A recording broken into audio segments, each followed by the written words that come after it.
Hello everyone, good evening my dear all students. I am your chemistry teacher Upadhyay sir. आज हम लोग लेकर के एकदम बेहद आसान टॉपिक और काफ़ी कंफ्यूजिंग टॉपिक जिसका नाम है संकरण। अंग्रेजी में इसे हम लोग हाइब्रिडाइजेशन के नाम से आते हैं, हाइब्रिडाइजेशन।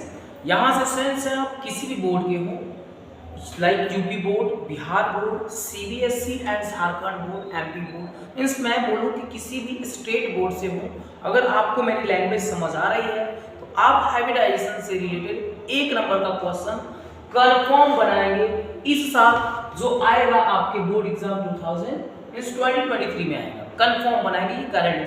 सो स्टूडेंट्स इस वीडियो को लास्ट तक देखें और अगर समझ में आ जाता है, अगर आपका कंफ्यूजन दूर होगा देन आप अपने फ्रेंड्स को भी इसे रेफर कर सकते हैं क्योंकि उनका भी कल्याण हो सके। तो आइए हम लोग शुरू करते हैं हाइब्रिडाइजेशन। तो इस हाइब्रिडाइजेशन की बात करेंगे हम। तो फर्स्ट ऑफ ऑल देखो, सो हमारे पास है हाइब्रिडाइजेशन, हिंदी में संकरण कहते हैं। भाई संकरण के लिए अब हमारे पास पूरी टाइम नहीं है कि हम पूरा संकरण को आपको डिटेल में एक्सप्लेन करें। तो मैं आपको बता दूं संकरण कहाँ पढ़ना था डिटेल में, तो क्लास 11th में डिटेल पढ़ना था और 11th के बाद जब आप 12th में आए तो 12th में आपको संकरण निकालना है कि मान लीजिए कोई अणु या कोई यौगिक देगा और बोला जाएगा कि संकरण उसका क्या होगा, तो आपको निकाल के बताना पड़ेगा कितना होगा, sp होगा, sp2 होगा, sp3 होगा, क्या होगा, व्हाटएवर कुछ भी हो, एनीथिंग। मैं आपको यहाँ डिटेल बता देता हूँ कि कैसे निकलेगा और चुटकी सॉल्व करोगे और सेकेंड में हाइब्रिडाइजेशन के क्वेश्चन आपसे बनेंगे, एक नंबर कंफर्म आएगा आज की क्लास में। तो हाइब्रिडाइजेशन होता क्या? संकरण एक प्रक्रिया है, एक फेनोमेनन है जो नए संकरित कक्षक बनाने की, यानी कि हाइब्रिड ऑर्बिटल्स फॉर्म करने की, जो कि क्लास 11 में बड़े डिटेल में पढ़ना होता है कि भिन्न भिन्न आकृति और भिन्न भिन्न ऊर्जा स्तर वाले परमाणु कक्षक आपस में अतिव्यापित होकर नए कक्षक का निर्माण करते हैं, उन्हें हम लोग संकरित कक्षक बोलते हैं। और संकरित कक्षक बनाने की जो प्रक्रिया है उसे हम लोग संकरण कहते हैं। तो आई होप आप सारे लोग समझ गए होंगे। आप संकरण की परिभाषा पर ध्यान नहीं देंगे, 12th बोर्ड वाले बच्चे वो सिर्फ और सिर्फ संकरण निकालना सीखेंगे। तो आइए हम लोगों की जो यहाँ क्लास होगी स्टूडेंट्स, हमारी क्लास यहाँ से स्टार्ट हो रही है संकरण के प्रकार या संकरण का प्रकार। तो संकरण का अगर हम प्रकार की बात करेंगे तो संकरण हमारे पास टोटल 6 प्रकार के होते हैं। sp हाइब्रिडाइजेशन यानी कि sp संकरण की हम बात करेंगे। पहले हमारे पास होगा sp हाइब्रिडाइजेशन, सेकंड जो होगा हमारा वो sp2 हाइब्रिडाइजेशन, सेकंड हमारा हो जाएगा sp2 हाइब्रिडाइजेशन। जो थर्ड है हमारा हो जाएगा sp3 हाइब्रिडाइजेशन, ये आपका sp3 हाइब्रिडाइजेशन होगा। जो फोर्थ होगा बच्चे वो हमारा होगा sp3 डिहाइब्रिडाइजेशन, ये sp3 डिहाइब्रिडाइजेशन है। और एंड आफ्टर दैट बच्चे ध्यान देना है आपको कि मैं लिख रहा हूँ लेकिन आपको मैं बता दूं कि आपकी हाइब्रिडाइजेशन की क्वेश्चन और उससे रिलेटेड डाउट आज कंफर्म समाप्त होने वाली है, इसलिए आज की इस क्लास को जो आप वीडियो देख रहे हैं इसको डिटेल में पूरी लास्ट तक देखें और लास्ट तक देखने के बाद आप खुद बोलेंगे कि सर मज़ा आ गया आज की क्लास में। अगर क्लास में मज़ा लेनी है तो आपको लास्ट तक देख करके टॉपिक समझना ही पड़ेगा, क्योंकि भाई देखो बिना कुछ किए बिना अंतिम तक जाए, अंत भला तो सब भला, तो उसकी ही भला होगी जो अंत तक जाएंगे। जब तक अंत तक जाओ नहीं देखोगे नहीं तब तक कैसे पता लगाओगे क्या चीजें हैं। सो ये 6 टाइप की जो है हाइब्रिडाइजेशन, वो टोटल 6 हाइब्रिडाइजेशन है, यानी कि संकरण जो है कुल आपके पास कितने हैं 6 हैं।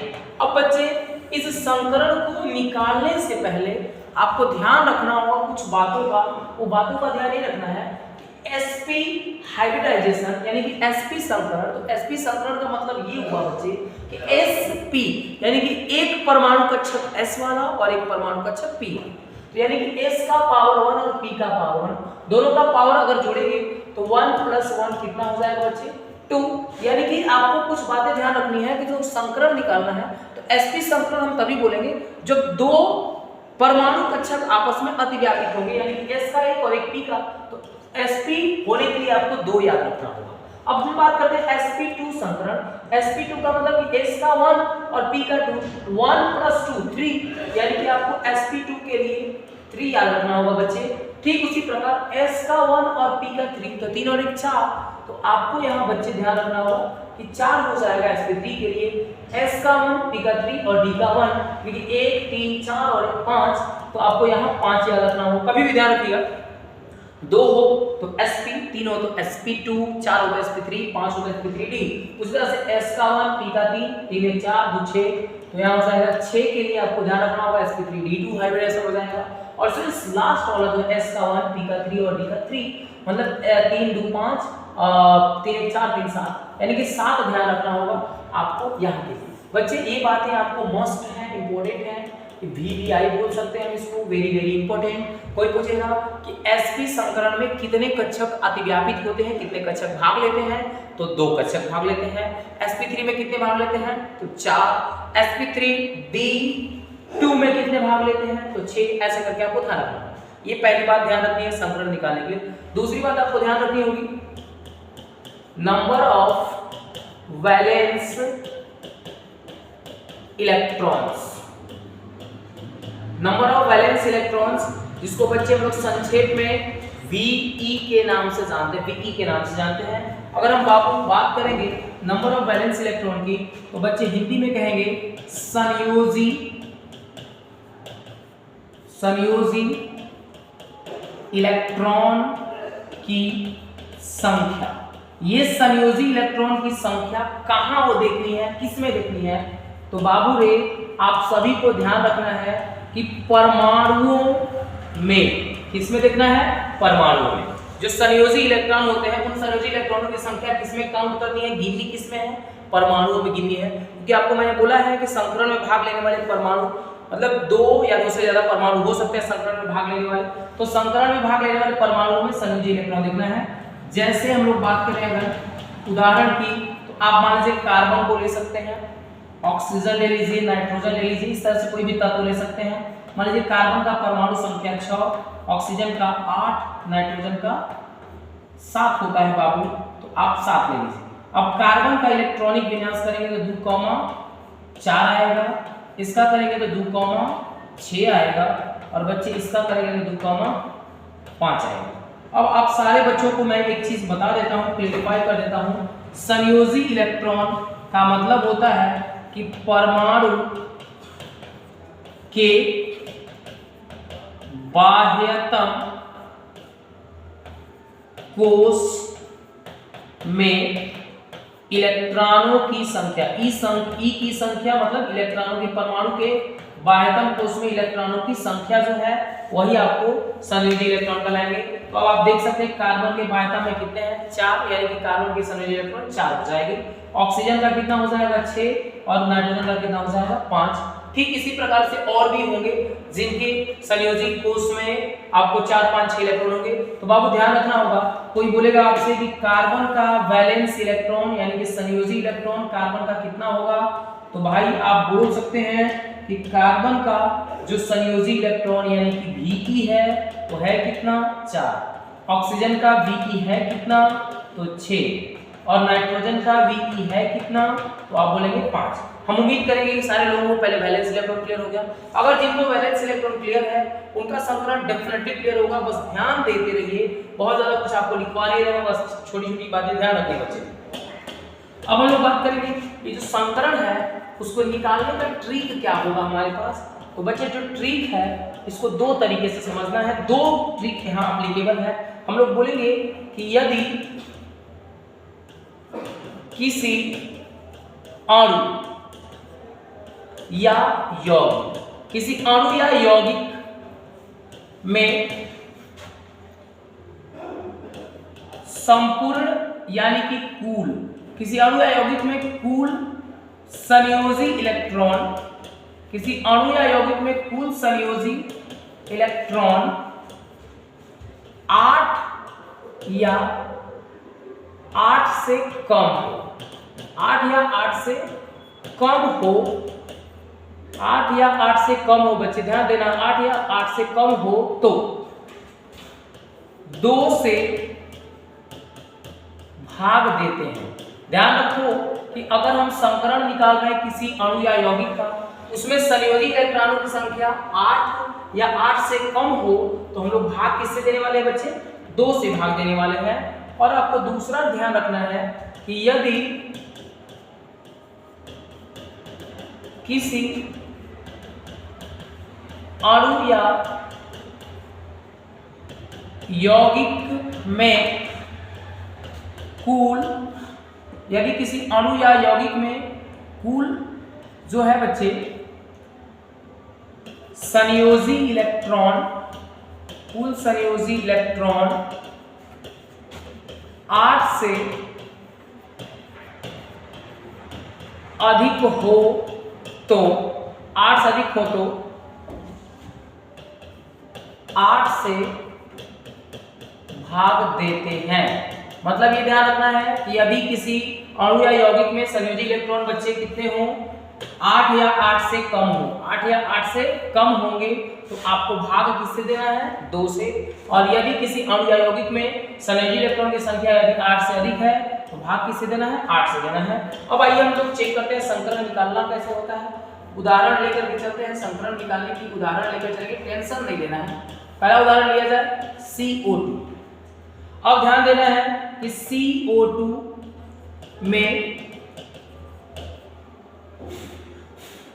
CO2 में संकरण की बात कर लेते हैं बच्चे। संकरण क्या होगा? CO2 में संकरण क्या होगा, ये हमारा क्वेश्चन है। तो सबसे पहले हमने आपको बता रखा है कि CO2 में देख लीजिए कुल कितने परमाणु हैं। तो कार्बन परमाणु है और आपके साथ में है बच्चे ऑक्सीजन परमाणु। कार्बन परमाणु का परमाणु संख्या 8, इलेक्ट्रॉनिक विन्यास 2,6। ऑक्सीजन परमाणु का परमाणु संख्या, कार्बन परमाणु का परमाणु संख्या 8 नहीं होता है बच्चे, कार्बन का परमाणु संख्या 6 और इलेक्ट्रॉनिक विन्यास 2,4 होता है। और ऑक्सीजन का 8 होता है और परमाणु इसका होता है इलेक्ट्रॉनिक विन्यास 2,6। अब ध्यान ये देना है कि कार्बन के अंतिम में कितना इलेक्ट्रॉन है? 4, यानी कि कार्बन के लिए संयोजी इलेक्ट्रॉन हो जाएंगे 4। अब ध्यान दीजिए, ऑक्सीजन के लिए संयोजी इलेक्ट्रॉन है Ve, है टोटल 6। अब कार्बन है इस CO2 में कितना? ओनली 1, तो 4 गुना 1 बराबर 4। अब ऑक्सीजन है कितना? 2, यानी कि 6 गुना 2 बराबर कितना हो जाएगा? 12। तो 12 और 4 कितने हो जाएंगे बच्चे? 12 और 4 16। अगर हम इन दोनों को जोड़ते हैं तो हमारे पास वैलेंस इलेक्ट्रॉन कितने हो जाएंगे? 16। अब ध्यान से देखिए, आपका जो ट्रिक है इसको फॉलो करवाते हैं। यदि किसी अणु या यौगिक में संयोजी इलेक्ट्रॉन की संख्या 8 से कितनी हो? अधिक, तो भाग कितने से देना है? 8 से भाग देना है, यानी कि 16 बटा में 8 करेंगे, कितना आ जाएगा भाई? 2। और जैसे ही आपके सामने 2 आया तो आप देख सकते हैं कि 2 आने पर संकरण क्या लेना है? तो Sp लेना है। अगर 2 आएगा तो संकरण क्या लेना है आपको? Sp लेना है, जो कि आपके सामने है Sp। उम्मीद करेंगे कि आप समझ गए होंगे यहाँ संकरण कितना आएगा? Sp। अभी टेंशन नहीं लीजिए, 10-15 एग्जांपल करेंगे और आपको डाउट क्लियर हो जाएगा। एग्जांपल नंबर अगर हम 2 की बात करते हैं, एग्जांपल नंबर 2 में भाई मान लीजिए कि हम ले लिए आपके सामने H2O यानी कि वाटर, जल लिए। आपको ध्यान देना है, सेम क्वेश्चन रिपीट कर रहा हूं मैं कि H2O में संकरण क्या होगा। तो आपका आइए देखते हैं कि H2O में संकरण क्या होगा।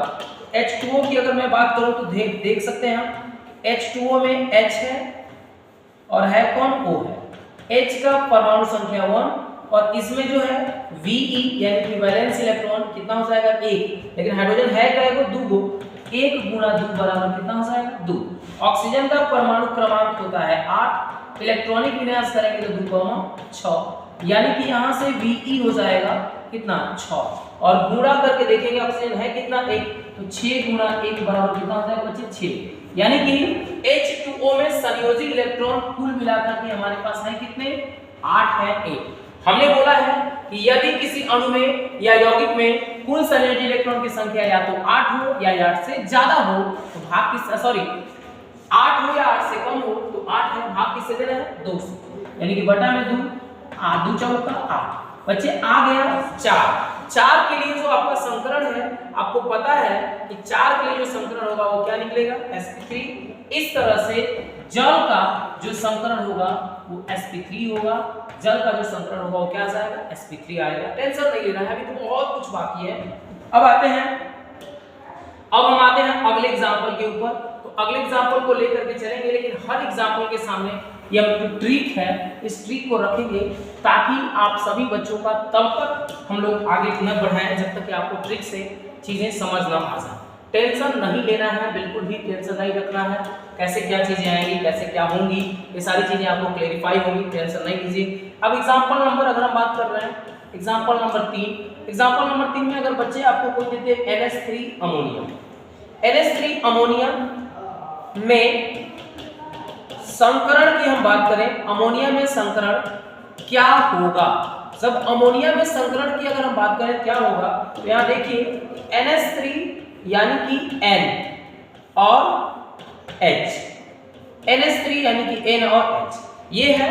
इसके बाद देखिए नाइट्रोजन का परमाणु संख्या 7, हाइड्रोजन का 1, 7 का मतलब हुआ 2,5, जिसके अंतिम में 5 है उसका Ve कितना हो गया 5, और हाइड्रोजन का Ve की अगर हम बात करें तो Ve 1 और हाइड्रोजन है कितने बार 3 बार, यानी कि 1 गुना 3। अब 5 और प्लस 3 अगर दोनों को जोड़ देंगे तो बच्चे आ जाएगा 8। और आपके पास ट्रिक है कि यदि किसी भी अणु या यौगिक में कुल संयोजी इलेक्ट्रॉन या तो 8 हो या 8 से कम, तो भाग किसमें से देना है 2 से, यानी कि कितना हो जाएगा 4। और 4 के लिए जो संकरण होगा वो क्या आएगा आपका संकरण sp3 आएगा। तो स्टूडेंट्स ये आपका हो गया sp3। अब आगे आपको इस तरह की कोई भी क्वेश्चन दी जाए, लाइक अगर हम बात कर रहे हैं कि आपके पास एग्जांपल नंबर 4, अब ले लेते हैं एग्जांपल नंबर 4, जस्ट मैं ले लेता हूं XeF6 ज़ेनॉन हेक्साफ्लोराइड, ज़ेनॉन इसका नाम है ज़ेनॉन हेक्साफ्लोराइड है भाई, ज़ेनॉन हेक्साफ्लोराइड FLUORID फ्लोराइड होता है बच्चे। अब इसमें संकरण की बात करिए तो ज़ेनॉन जो है वो 18वें वर्ग का है, और 18वें वर्ग के तत्वों में संयोजी इलेक्ट्रॉन की संख्या 8 होती है, और जो फ्लोरीन है ये 17वें का है, और 17वें में संयोजी इलेक्ट्रॉन की संख्या 7 होती है। कितनी होती है 7। अब देखिए फ्लोरीन है कितने बार 6 बार, और ये ज़ेनॉन कितने बार है 1 बार, तो 8 इकाई 8 यानी कि 8 और 7 छाके 42, तो यहाँ से कितना हो जाएगा 7 छाके 42, 42 और 8 कितना हो जाएगा बच्चे 50। अब बताओ 50 नॉट 52, 50 होगा स्टूडेंट्स 50। अब 50 जो है वो कितना से ज्यादा है 8 से ज्यादा है, भाग कितने से देना है 8 से भाग देना है। तो भाई ध्यान रखो संकरण निकालने में यहाँ भाग करने का जो नियम है, यहाँ बोलेंगे कि भाग के नियम, इस भाग के नियम को अच्छे से समझेगा जो उसका संकरण 100% निकल जाएगा। देखो भाग के नियम में बात करेंगे तो भाई 50 में भाग देंगे 8 का, तो 8 छाके 48, 8 छाके कितना आ जाएगा 48 हो गया 48। अब कितना बचेगा शेष 2, तो अब 2 बच गया, यानी कि जो 2 है वो 8 से ज्यादा है या कम, तो कम है, यानी भाग किससे देना है 2 से। तो पुनः इसमें 2 का भाग देंगे, 2 इकाई 2, यानी कि इनका जो संकरण है 6 और 1 7 आ गया, और 7 के लिए बच्चे क्या लिखना है भाई, तो 7 के लिए sp3d3 लिखना है, यानी कि आपका संकरण कितना हो जाएगा sp3d3 हो जाएगा। आई होप बच्चे आपको समझ में आ रहे होंगे चीजें, और भी बहुत सारे एग्जांपल्स आएंगे, बहुत सारी चीजें आएंगी, और जिसको हम लोग 1 बाय 1 करके करते जाएंगे, टेंशन नहीं लेना। एग्जांपल नंबर हम इसी पेज पे कुछ भी एग्जांपल्स को एडजस्ट करने की कोशिश करते हैं, क्योंकि बहुत सारी जो एग्जांपल्स हैं आप इसको प्रैक्टिस जितने ज़्यादा प्रैक्टिस करेंगे उतनी ही ज़्यादा स्टूडेंट्स आपके लिए ये फायदेमंद होंगी, चीज़ें आपको बहुत और क्लियर होंगी। क्योंकि आपको मैं बता दूं एक कहावत है, practice makes a man perfect. 5वां एग्जाम्पल मान से हमने लिया है H2SO4 में संकरण, H2SO4 में संकरण। बच्चे ये देखो ये इससे भी एक और भी मेरे पास ट्रिक है जो कि काफी बेहद आसान ट्रिक है, जिसको मैं अगले क्लास में डिस्कस करूंगा। फिलहाल H2SO4 यानी कि हाइड्रोजन 2 है, तो बच्चे ध्यान दो, हम लोग डायरेक्टली अब हम लोग के पास ये समय आ गया है कि वैलेंस इलेक्ट्रॉन डायरेक्टली फाइंड करें। देखो Ve वैलेंस इलेक्ट्रॉन यानी कि संयोजी इलेक्ट्रॉन की संख्या हाइड्रोजन में 1 होता है, तो 1 गुना 2 2 हो जाएगा, प्लस सल्फर यानी कि 16 2,8,6 तो यहाँ हो जाएगा कितना 6 प्लस ऑक्सीजन 2,6 यानी कि 6 चौका 24। उम्मीद करेंगे कि आपको समझ में आ रहा होगा जोड़ने, अगर नहीं आ रहा है तो बता दीजिएगा मुझे। देखिए 24 6 30 और 2 32 यानी कि 32 हो गया बच्चे 32। मैंने बोला है कि जिसमें 8 से अधिक हो तो कितने से भाग देंगे हम लोग, 8 से भाग देंगे, 8 चौका 32 और 4 के लिए संकलन क्या हो जाएगा sp3 हो जाएगा। सो और आई होप आप सभी को समझ में चीज़ें आई होंगी। अगर समझ में आई, अगर आपको लगता है कि आज की हमारी क्लास आपके लिए काफ़ी इम्पोर्टेंट है, एक यूजफुल है, देन आप इसको अपने दोस्तों में दबाकर शेयर करें, लाइक सब्सक्राइब करते रहें और चीज़ों को आगे बढ़ाते रहें। तब तक के लिए फिर हम लोग मिलते हैं अपने अगले वीडियो में एक फिर नए ट्रिक के साथ। Thank you so much, thanks for watching and kindly like and subscribe.